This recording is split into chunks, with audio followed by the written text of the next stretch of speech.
তোমরা যারা ক্যালকাটা ইউনিভার্সিটির আন্ডারে প্রথম সেমিস্টারের ছাত্রছাত্রী আছো এবং তোমাদের পলিটিক্যাল সায়েন্স সাবজেক্টটা মাইনর সাবজেক্ট হিসাবে আছে এবং মার্চ মাসের 6 তারিখে তোমরা পরীক্ষা দিতে চলেছো, আজকের ক্লাসটা সম্পূর্ণ তোমাদের জন্য।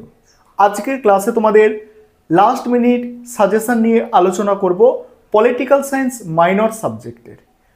তোমরা যারা অন্য কোনো একটা সাবজেক্টে অনার্স নিয়েছো তোমাদের এটা মাইনর সাবজেক্ট হিসাবে পড়তে হচ্ছে।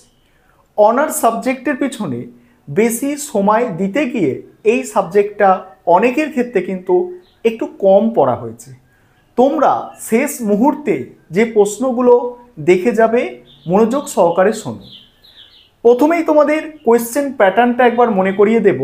তোমাদের কোয়েশ্চেন প্যাটার্ন হচ্ছে এটা, অর্থাৎ 15 নম্বরের প্রশ্ন 4টে অ্যান্সার করতে হবে এবং 5 নম্বরের প্রশ্ন 3টে অ্যান্সার করতে হবে। এই হচ্ছে তোমাদের কোয়েশ্চেন প্যাটার্ন। সম্পূর্ণ সিলেবাসটা দুটো মডিউলে ভাগ করা আছে, মডিউল 1 এবং মডিউল 2।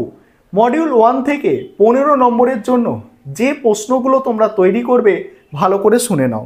প্রথমে তোমাদের বলি 15 নম্বরের বিগত বছরে যে প্রশ্ন এসে গিয়েছে মডিউল 1 থেকে। মডিউল 1 থেকে বিগত বছরে এসে গিয়েছে ক্ষমতা কাকে বলে, ক্ষমতা কর্তৃত্বের সম্পর্ক, এটা এসে গিয়েছে। দ্বিতীয়, আইন ও সমতার মধ্যে সম্পর্ক এসে গিয়েছে। 3 নম্বর হচ্ছে ব্যক্তি স্বাধীনতা বলতে কি বোঝো, ব্যক্তি স্বাধীনতার রক্ষা কবচগুলি আলোচনা করো। এই 3টে প্রশ্ন গতবারে পরীক্ষায় এসে গিয়েছে মাইনর পেপারে। তাহলে তোমাদের জন্য এবছরে ইম্পর্টেন্ট কি মডিউল 1 থেকে? মডিউল 1-এর প্রথম যে অধ্যায়টা আছে রাজনীতির ধারণা, ক্ষমতা, কর্তৃত্ব, এখান থেকে তোমাদের কিন্তু কোনো বড় প্রশ্ন আসার এবারে কিন্তু সম্ভাবনা নেই। এখান থেকে তোমাদের টিকা অর্থাৎ 5 নম্বরের প্রশ্ন তৈরি করতে হবে। 5 নম্বরের প্রশ্ন এখান থেকে তৈরি করবে। ক্ষমতা কাকে বলে, কর্তৃত্ব কাকে বলে, ক্ষমতা কর্তৃত্বের মধ্যে সম্পর্ক এবং ক্ষমতা কর্তৃত্বের মধ্যে পার্থক্য, এই কটা প্রশ্ন 5 নম্বরের শর্ট নোটস তোমরা কিন্তু এই প্রথম অধ্যায় থেকে তৈরি করে নেবে। দ্বিতীয় অধ্যায় তোমাদের জন্য মোস্ট ইম্পর্টেন্ট বড় প্রশ্নের জন্য। দ্বিতীয় অধ্যায় থেকে তোমরা বড় প্রশ্ন তৈরি করবে। সেখানে বড় প্রশ্ন কি করবে? জাতি রাষ্ট্রের মধ্যে পার্থক্য আলোচনা করো। মোস্ট ইম্পর্টেন্ট 15 নম্বরের জন্য মডিউল 1-এর।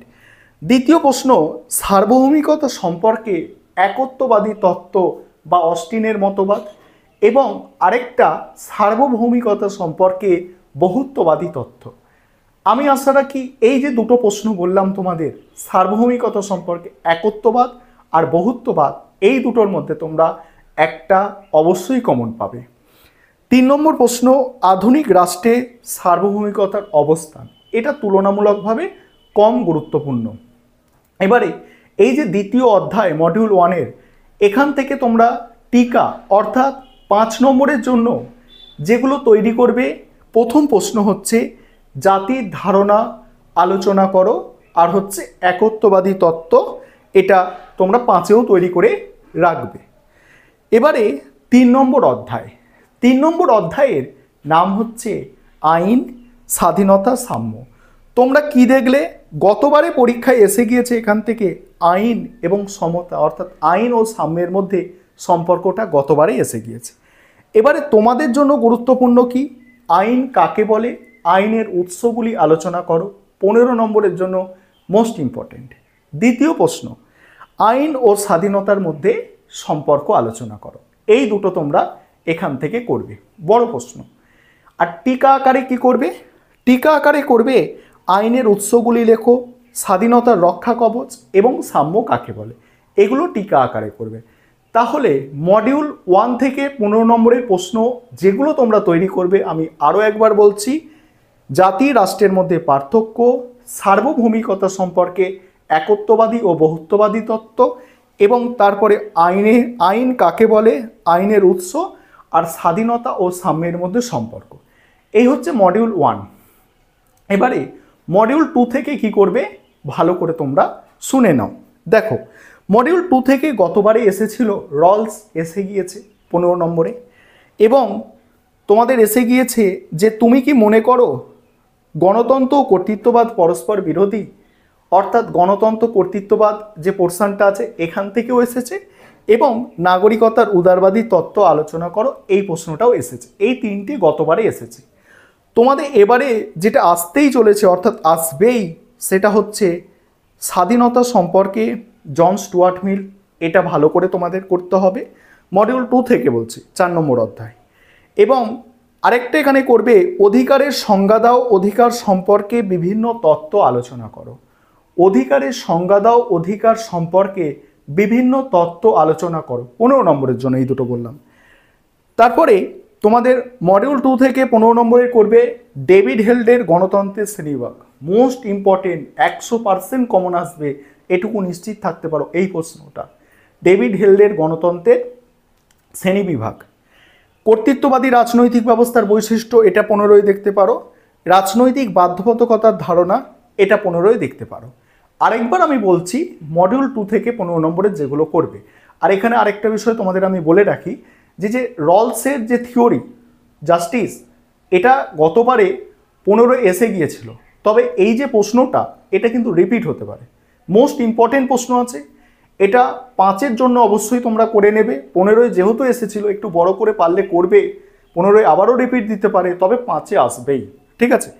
এবারে 15 নম্বরের প্রশ্নগুলো আরও একবার বলছি, মডিউল 2 থেকে তোমরা শুনবে, তারপরে 5-এর বলবো। প্রথম 15 নম্বরের প্রশ্ন করবে স্বাধীনতা সম্পর্কে জন স্টুয়ার্ট মিলের ধারণা। দ্বিতীয়, অধিকার কাকে বলে, অধিকারের বিভিন্ন তত্ত্ব, ডেভিড হিল্ডের গণতন্ত্রের শ্রেণীবিভাগ, কর্তৃত্ববাদী রাজনৈতিক ব্যবস্থার বৈশিষ্ট্য, রাজনৈতিক বাধ্যবাধকতার ধারণা। এগুলো করছো 15। 5-এ করছো স্বাধীনতার ধারণা, রলসের ন্যায় তত্ত্ব। তারপরে তোমরা করছো 5-এ করছো কর্তৃত্ববাদী রাজনৈতিক ব্যবস্থা কাকে বলে, অংশগ্রহণমূলক গণতন্ত্র কাকে বলে, নাগরিকতা অর্জনের উপায়, প্রতিরোধের অধিকার আর রাজনৈতিক বাধ্যবাধকতার ধারণা। এই হচ্ছে সাজেশান তোমাদের। তোমরা যারা ইংলিশ ভার্সানের স্টুডেন্ট আছো তোমরা একটু দেখে নাও, আমি স্ক্রিন রেকর্ডের মাধ্যমে সাজেশানটা তোমাদের দেখিয়ে দিচ্ছি। এবার তোমরা যারা ইংলিশ ভার্সানের স্টুডেন্ট আছো তোমরা সাজেশানটা দেখে নাও। দেখো ইংলিশ ভার্সানে সম্পূর্ণ সাজেশানটা দেখো, আর তোমাদের প্রত্যেকটা প্রশ্ন দেখো যেগুলো টিকা আকারে করতে হবে, অর্থাৎ শর্ট নোটস করতে হবে, সেগুলো আছে, তোমরা সম্পূর্ণ দেখে নাও। ইংলিশ ভার্সানেও তোমরা দেখে নাও, সম্পূর্ণ সাজেশানটা দেখো, ইংলিশ ভার্সানে আছে।